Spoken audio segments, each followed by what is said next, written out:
Just had the coolest conversation with a lady who came to buy some microbrain kids at the clinic. And I said to her, so you're buying more? She's like, listen, this is good stuff. I said, okay, tell me more. So she says, well, these 2 bottles are for the younger twins. They're 4.5, 5 years old, and we want to start them on microbrain kids.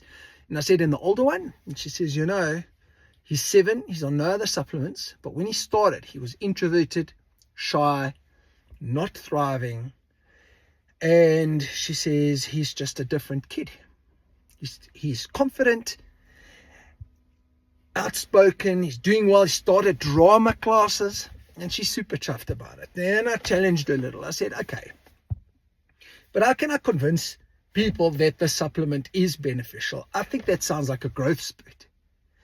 And she responded with, definitely not. She said he hasn't growth spurted other than inwardly and emotionally, and they only gave him microbrain kits. So I just got that information now and thought I'd share it with you. Halaka.